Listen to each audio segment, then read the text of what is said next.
The U.S. government launches cybersecurity safety labels for smart devices. North Korean hackers are increasingly targeting macOS.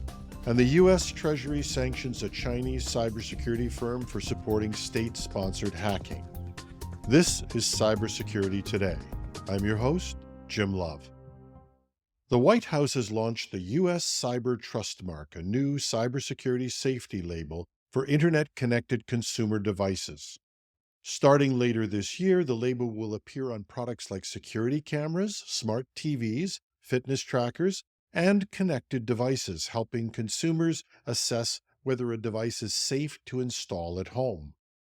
Products that meet cybersecurity standards set by the National Institute of Standards and Technology, NIST, will be eligible for the label.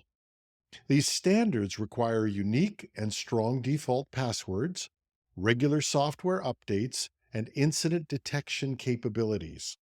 The goal is to make smart devices more secure against cyber attacks, such as hackers accessing house cameras or unlocking doors remotely.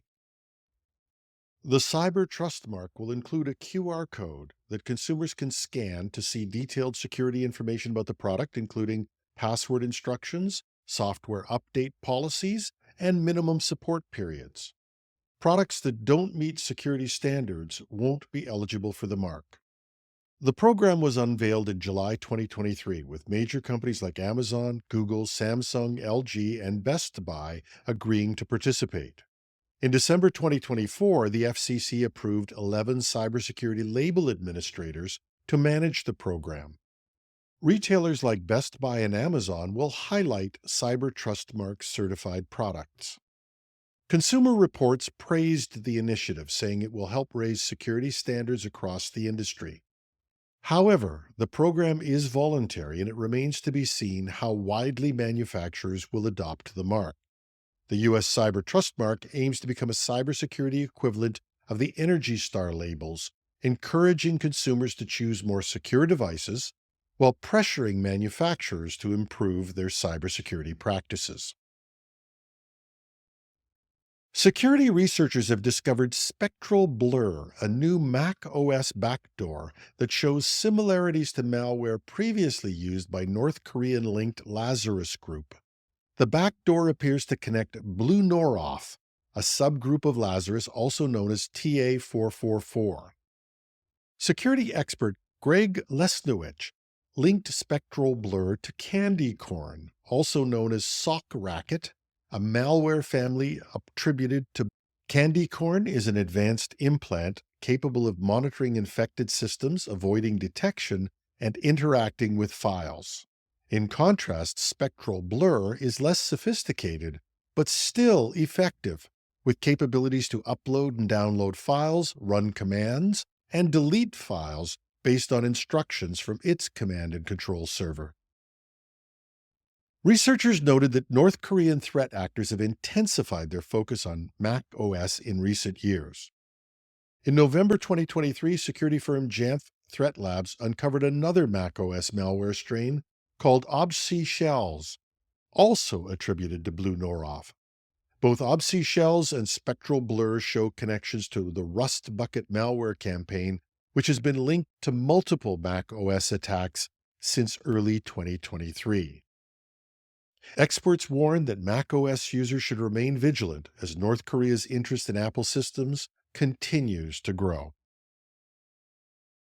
The U.S. Department of the Treasury has sanctioned Integrity Technology Group, a Beijing-based cybersecurity firm, for allegedly providing infrastructure to support Flax Typhoon, a Chinese state-sponsored hacking group known for targeting U.S. critical infrastructure.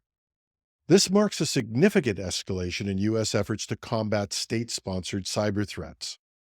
The Treasury Department revealed that between 2022 and 2023, Flax Typhoon used Integrity Tech's infrastructure to conduct network exploitation activities against multiple victims, including a California-based entity.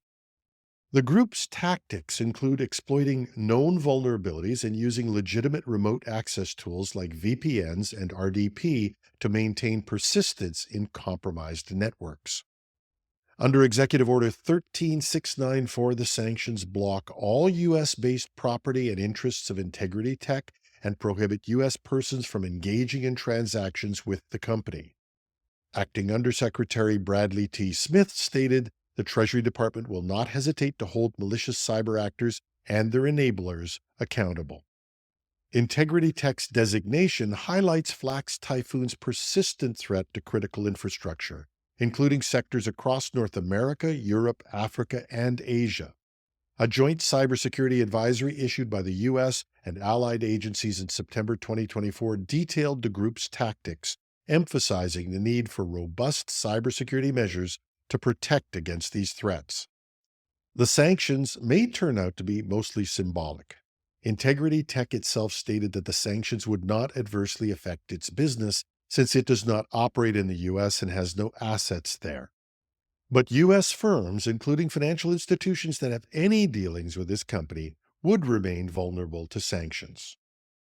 It's clear that the sanctions are being set to send a message that the U.S. is serious about countering state-sponsored cyber attacks, with the Treasury Department stressing that the goal is positive change, not punishment. But the message is clear. Entities that enable malicious cyber attacks will face significant consequences. And that's our show for today. Show notes can be found at technewsday.com or .ca. Take your pick. You can reach me with comments or tips at editorial@technewsday.ca. I'm your host, Jim Love. Thanks for listening.